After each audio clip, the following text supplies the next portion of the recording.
Okay madam, ఇంకొక caller ఉన్నారు. నమస్తే అండి, మీ పేరు? హలో, చెప్పండి. మీ పేరమ్మా? కాచిగూడ రమాదేవి. రమాదేవి గారు మాట్లాడండి, మీ సమస్య ఏంటో చెప్పండి. అది మా బిడ్డకు మిషన్ పెట్టినాం చెవులకు, 2 చెవులు వినబడతలేము. మిషన్ పెట్టారు, ఓకే. అది మా సీమ్ కాస్తుంది మళ్ళీ. పెట్టాక స్టార్ట్ అయిందా? మిషన్ పెట్టాక స్టార్ట్ అయిందా? అంతకుముందే అది కారి కారి చెవి వినబడతలేదు.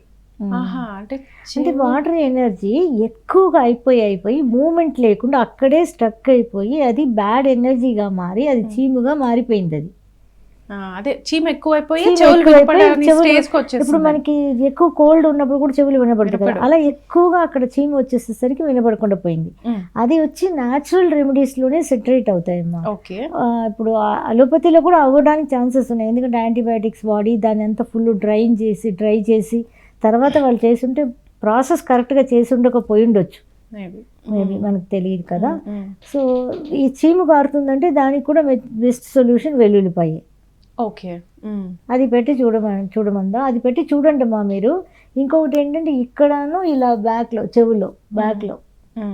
చెవు చుట్టూ, అంటే ఇక్కడ నుంచి ఇలా వెనక నుంచి ఇలా తీసుకొచ్చి ఇలా అనాలి, మసాజ్ లా ఇలా ఫుల్ రౌండ్ ఇయర్ చుట్టూ అనమాట.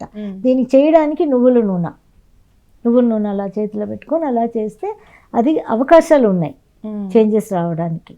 సో ఆ ప్రెషర్ మనం కరెక్ట్గా ఇచ్చి అలా చేసినప్పుడు నువ్వుల నూనె పెట్టుకొని చాలా వరకు అవకాశాలు ఉన్నాయి. ఇంకొకటి వెల్లుల్లిపాయ పెట్టడం, వెల్లుల్లిపాయ పెడితే డ్రై అయిపోతుంది చీము, వాళ్ళకి ఫస్ట్ లాగేస్తుంది ఫుల్గా.